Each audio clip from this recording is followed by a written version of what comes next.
Sir வணக்கம். இந்த centre எங்க சார் இருக்கு? நம்ம சென்டர் வந்து பாத்தீங்கன்னா மதுரையில குலமங்கலம் அப்படின்ற இடத்துல ஜோதி டர்னிங் பாயிண்ட் அப்படின்ற பேர்ல இயங்கிட்டு இருக்கு. மது போதை மறுவாழ்வு சிகிச்சை மையம். இது மதுவுக்கு மட்டுமல்லாமல் அனைத்து விதமான போதைகளுக்கும் ட்ரீட்மெண்ட் கொடுத்து அவங்கள வந்து ஒரு நல்ல வாழ்க்கைக்கு திருப்பி வரும். குறிப்பா வந்து அளவுக்கு அதிகமா போதை அணிவிக்கிறவங்களுக்கு இந்த இடம் வந்து கொஞ்சம் ஒர்த்தஃபுல்லா இருக்கும். அவங்களுக்கு ஒரு 3 மாசம் ட்ரீட்மெண்ட் கொடுத்து அவங்கள ஒரு நல்ல லைஃபுக்கு நாங்க மாற்றி அனுப்பிச்சோம். 3 மாதம் ட்ரீட்மெண்ட் சொல்றீங்க. நம்ம ட்ரீட்மெண்ட்னு போயிட்டாலே நம்மளுக்கு மெடிசன், கவுன்சிலிங் எல்லாமே ஒரு பேக்கேஜா நீங்க கொடுத்துருவீங்க. கண்டிப்பா இங்க இருக்கிற வரைக்கும் நீங்க கண்டிப்பா ஃபாலோ பண்ணிக்குவீங்க. அவங்களால அந்த அடிக்ஷனுக்கு போக முடியாது. பட் இங்க இருந்து போனதுக்கு அப்புறம் அவங்களோட மனநிலை எப்படி இருக்கும், திருப்பி அவங்க என்ன மாதிரி பண்ணுவாங்க, அப்படி பண்ணாம இருக்கிறதுக்கு என்னென்ன வழிகள் உங்க சைட்ல இருந்து அவங்களுக்கு அட்வைஸ் கொடுக்குறீங்க? இது ஒரு கரெக்டான கொஸ்டின். அதாவது பாத்தீங்கன்னா இங்க வந்து நீங்க சொன்ன மாதிரி ஒரு சென்டர்ல இருக்கும் அப்படின்ற இங்க மது கிடைக்காது, வேற எந்த விதமான போதைப் பொருளும் கிடைக்காது. அதனால அவங்க குடிக்காம இருப்பாங்க, போதை அணிவிக்காம இருப்பாங்க. நியாயமான விஷயம். இது தாண்டி வெளியே போனா எல்லாமே ஈஸியா கிடைக்கக்கூடிய ஒரு சூழல் நிலவுது. அப்படின்னும் போது அவங்க எப்படி இருப்பாங்க, இது வரைக்கும் அனுபவிச்சவங்க அதை எப்படி விட்டுட்டு இருப்பாங்க அப்படின்ற மாதிரி உங்க கேள்வி கரெக்டான கொஸ்டின். அதாவது இங்க இருந்து போனதுக்கு அப்புறம் அவங்க ஒரு சில விஷயங்களை ஃபாலோ பண்ணணும். அதுக்கு எல்லாமே இங்க கவுன்சிலிங்கோட சேர்த்து அதையும் சொல்லி கொடுத்துருவோம். இங்க இருந்து போனதுக்கு அப்புறமும் வெளியில போய் ஆல்கஹால் அனானிமஸ் அப்படின்னு சொல்லி ஒரு கிளாஸஸ் இருக்கு, மீட்டிங்ஸ். இந்த கிளாஸ் போய் அட்டன் பண்ணணும். அதுக்கு உண்டான வழிமுறைகள், அது எப்படி அட்டன் பண்ணணும், எங்க நடக்குது, என்ன மாதிரி யாரை கான்டாக்ட் பண்ணணும் அப்படின்ற விவரங்கள் எல்லாத்தையுமே நம்ம A to Z சொல்லி கொடுத்துருவோம். இது அவங்க கண்டிப்பான முறையில் டெய்லி 1 hour 1.5 hour இது நடக்கும். இந்த நடக்கிற இடத்துல வந்து அவங்க போய் அதுல கலந்துக்கிட்டு வந்தாங்க அப்படின்னாலே தொடர்ந்து அவங்க குடிக்காம இருக்கிறதுக்கு இதுவும் பெரிய லெவல்ல பலம் சேர்க்கும். இது மெயினா பண்ணணும். அதுல மாற்று கருத்துக்கு இடம் இல்லை.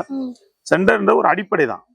அவருக்கு ஒரு குடியிலிருந்து வெளியே வரணும், குடியினால எனக்கு என்ன பாதிப்பு அப்படின்ற விஷயம், உடல் ரீதியாக அவருக்கு இந்த ஆல்கஹால் போய் பாதிப்புகள் ஏற்படும், அதை கிளியர் பண்ணி அனுப்பிச்சிடுவோம். அதுபோக கவுன்சிலிங் கொடுத்து நான் இனிமேல் குடிக்கக்கூடாதுன்னு ஒரு கான்ஃபிடண்டான ஒரு உணர்வை ஊட்டி விட்டுருவோம். மாற்று கருத்துக்கு இடம் இல்லை. ஸோ அவரு போய் சில விஷயங்களையும் ஃபாலோ பண்ணணும். அதுக்கு உண்டான வழிமுறை எல்லாம் இருக்கு. அதை இவர் அதை ஃபாலோ பண்றாரான்னு நாங்க இவரை ஃபாலோ பண்ணுவோம். குறைஞ்சபட்சம் ஒரு வருஷத்துக்கு ஃபாலோ பண்ணிட்டே இருப்போம். ஃபேமிலி மெம்பர்ஸும் கொஞ்சம் ஒத்துழைப்பு கொடுக்கணும். ஃபேமிலி கவுன்சிலிங் இருக்கு. இவர் குடிச்சிட்டாரு, இவர் மட்டும் திருந்தினா போதும் அப்படின்றதுனா கிடையாது. மற்ற நோய்கள் வந்து யாருக்கு பாதிப்பு இருக்கோ அவங்க மட்டும் ட்ரீட்மெண்ட் எடுத்தா போதும். இது குடி நோய். இதை நாங்க ஒரு நோயின்னு தான் சொல்றோம்.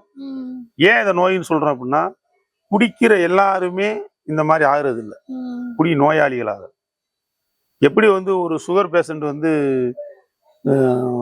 எல்லாரும் சுகர் சாப்பிட்றாங்க, எல்லாத்துக்கும் அந்த சுகர் பேஷண்ட் ஆகாம ஒரு சிலருக்கு சுகர் இல்லாம இருக்காங்கல்ல, அவங்க சுகர் சாப்பிடுவாங்க ஆனா சுகர் பேஷண்ட் ஆகாம இருக்காங்க, சர்க்கரை நோயாளியா ஆகுறது இல்லை.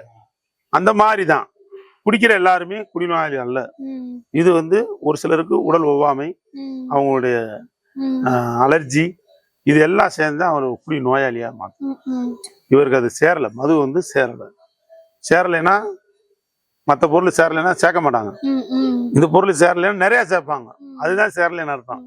இந்த மாதிரி இருக்கிறதுனால அவங்களுக்கு வந்து எப்படி நடத்தணும், குடியிலிருந்து வெளியே வந்துட்டாரு, இவர் நம்ம எப்படி ஹேண்டில் பண்ணணும் அப்படின்ற சில ட்ரைனிங் எல்லாம் வந்து ஃபேமிலி மெம்பர்ஸ், குறிப்பா வந்து கல்யாணம் ஆயிருந்தா மனைவிமாருக்கு, இல்லை அப்படின்னா அவங்க அம்மா, கல்யாணம் ஆகாத பையனா இருந்தா அவங்க அம்மாவுக்கு, இவங்களுக்கு இந்த விஷயத்த நாங்க கற்றுக் கொடுப்போம். அவங்களுக்கும் கிளாஸஸ் இருக்கு.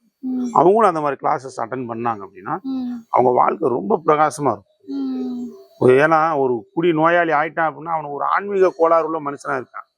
ஆன்மீகம்னா நான் சொல்ற மாதிரி பட்டை அடிச்சுட்டு கழுத்துல கொட்டை போட்டு காய் வெட்டி கட்டி அந்த மாதிரி நான் சொல்லலாம்.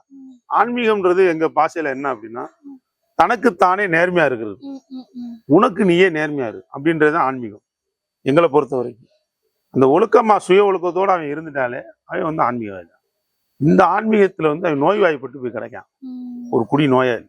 இவன் அதுல இருந்து மீட்கணும் அப்படின்னா இந்த ஆல்கஹால் அனானிமஸ் மீட்டிங் போனாதான் அவனுக்கு மேலும் நல்ல வலு சேர்த்து இந்த பழக்கத்துல இருந்து முழுமையா விடுபட்டு அவன் ஒரு நல்ல வாழ்க்கைக்கு போக முடியும். இந்த விஷயத்த அவங்க பண்ணித்தான் ஆகணும். ஒரு சிலர் கேட்பாங்க, சார் அவர் குடிச்சாரு, எங்களை எதுக்கு சார் இது பண்ண சொல்றீங்க, சரி எங்களை இந்த விஷயத்த ஃபாலோ பண்ணுங்க, அந்த விஷயத்த ஃபாலோ பண்ணுங்கன்னு சொல்றீங்க. ஒன்றும் பெருசா கிடையாது. அவர் வந்து குடியில இருந்து வெளியே வந்துட்டாரு, வீட்டுக்கு வர்றாரு, எங்கேயோ வெளியே போயிட்டு ஒரு ஒர்க்குக்கு போயிட்டு ஒரு ஆஃபீஸுக்கு போயிட்டு ஒரு கூலி வேலை பார்க்குறவரா கூட இருக்கலாம். ஒரு வேலைக்கு போயிட்டு வர்றாரு, வந்தாருன்னா அவருக்கு வந்து அந்த உடனே எந்த பிரச்சனையும் சொல்லாம அவருக்கு ஒரு தண்ணி மருந்து கொடுக்கலாம். இல்லை அப்படின்னா அவருக்கு சாப்பிட்டாரான்னு கேட்கணும். சாப்பிட்டேன் அப்படின்னு சொன்னா இது பண்ணலாம். ஒரு 10 நிமிஷம் கழிச்சு எந்த பிரச்சனையும் பேசலாம். சாப்பிடலன்னா அவர் சாப்பிட வைக்கணும். டயத்துக்கு சாப்பிட்டாரான்னு ஃபோன் பண்ணி கேட்கணும். இதெல்லாம் ஃபாலோ பண்ணணும். அந்த கணவனை குடிகாரன், அவன் பல பிரச்சனையை பண்ணி அதனால நான் நிறைய பாதிக்கப்பட்டிருப்பேன்ற வெறுப்புணர்வு எல்லா மனைவிமார்களுக்கும் இருக்கும். ஸோ அதெல்லாம் தூக்கி ஓரமா வச்சுட்டு இனி அவர் திரும்பி வர்றாரு, இவருக்கு நம்ம என்ன பண்ணணுன்ற விஷயத்த மட்டும் வச்சுக்கிட்டு சும்மா நாச்சுக்காச்சும் போனை போட்டு ஏங்க சாப்பிட்டீங்களா, உடம்ப பார்த்துக்குங்க, நேரத்துக்கு சாப்பிடுங்க அப்படின்ற விஷயத்த சொல்லணும். சொல்லும்போது அவருக்கு ஒரு சந்தோஷம் கிடைக்கும். இதுக்கு முன்னால எப்படி வேணாலும் நடந்திருக்கலாம். அவர் உங்களை அடிச்சிருக்கலாம், அவரை நீங்க திட்டி இருக்கலாம், எவ்வளவோ உங்க பொருள்களை அழிச்சிருக்கலாம், என்னென்னமோ நடந்திருக்கும். இதெல்லாம் தூக்கி ஓரமா வச்சுட்டு இனிமேல் வாழ போற வாழ்க்கையில இந்த மாதிரி ரொட்டீனா மற்ற குடும்பங்கள் எப்படி இருக்கு, மற்ற மனுஷன் மாதிரி இருக்க மாட்டேன்னு நம்ம நினைக்கிறோம். அதே மாதிரி மற்ற குடும்பத்தில் உள்ள பெண்கள் மாதிரி நம்ம இருக்கோமா? ஒரு குடிநோயாளி வீட்டுல பெண்களுக்கும் குணம் மாறி இருக்கு. மற்ற கஷ்டங்கள் அப்படி வேற ஒன்றும் தவறா சொல்ல, அவங்க அவ்வளவு கஷ்டப்பட்டனால அவங்களுக்கு மன பாதிப்பாகி இந்த மாதிரி மாறிடுறாங்க. அதனால வர்ற கணவனுக்கு சாப்பாடு போடணும், சாப்பிட்டீங்களான்னு, உடம்பு எப்படிங்க இருக்குன்னு கேட்கணும். சும்மா நாச்சுக்காவது கேட்கணும். கேட்டு அது இதை பண்ணணும், ஏங்க கோயிலுக்கு போயிட்டு வந்துடுவோம் அப்படின்னு இந்த வார்த்தையெல்லாம் சொல்லணும். ஏதோ ஒன்று பண்ணிட்டு இருக்கணும். இந்த ஆல்கஹால் அனானிமஸ் மீட்டிங் போனாதான் இவர் அந்த விஷயத்த மனைவிட்ட நம்ம எப்படி நடந்துக்கணும் அப்படின்ற விஷயத்த கற்றுக்குவாரு. இந்த மாதிரி நிறைய ஃபாலோவர்ஸ் தான் இருக்கு. அது நிறைய அந்த குடிக்கிற மனைவிமார்களுக்கு இதை எடுத்து சொல்றோம். ஒரு காலத்துல பாத்தீங்கன்னா டிவி சீரியல் தான் நிறைய ஓடும்.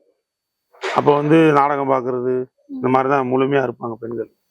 அப்போ அவங்க பிள்ளைங்க எக்ஸாம் டைம் வந்துருச்சு அப்படின்னா படிப்புக்கு அவங்க பேரண்ட்ஸ் மீட்டிங் சொல்லி ஒன்று கூப்பிட்டு கிளாஸ்ல என்ன சொல்லுவாங்க அப்படின்னா, ஸ்கூல்ல கேபிள கட் பண்ணுங்க, டிவி அதிகமா பார்க்காதீங்க, அப்படியே கட் பண்ணிடுங்க, 2 மாதத்துக்கு டிவி அவாய்ட் பண்ணிடுங்க, நாடகம் பார்க்காதீங்க அப்படின்னு சொல்லுவாங்க. படிக்க போறது அந்த பையனும் அந்த பொண்ணும் தான், அந்த குழந்தைய தான். இவங்க ஏன் பார்க்காம இருக்கணும்? ஸோ இவங்க அதை கேட்டு இவங்களும் அந்த டிவி எல்லாம் பார்க்காம அவாய்ட் பண்ணா அந்த பிள்ளை நல்ல மார்க் வாங்கும். இல்ல அவன் தானே படிக்கிறேன், நான் சீரியல் பார்த்துக்கிட்டு இருப்பேன், இந்த தாயாரு அவங்க குடும்பத்தாரு அந்த மாதிரி இருந்தாங்க அப்படின்னா அந்த பிள்ளை மார்க் கம்மியா தான் இருக்கும். இல்ல மாற்று கருத்து இல்லை. இல்ல எது மாற்று கருத்து இருக்கா? அதே மாதிரிதான் இவர் குடியாரன், குடிச்சிட்டேன், குடும்பத்தை அழிச்சிட்டேன், பொருள்களை அழிச்சிட்டேன், எல்லாம் பண்ணிட்டேன், முடிஞ்சு திரும்பி வர்றாரு. இதுக்கு ஒத்துழைப்பு ஃபேமிலி மெம்பர் கொடுத்தா, கொடுக்கலாம் முடி இல்லாம வாழ்ந்தாலும் அவங்க குடும்பம் பழைய நிலைமையில தான் இருக்கும். எந்த ஒரு இம்ப்ரூவ்மெண்ட்டும் இருக்காது.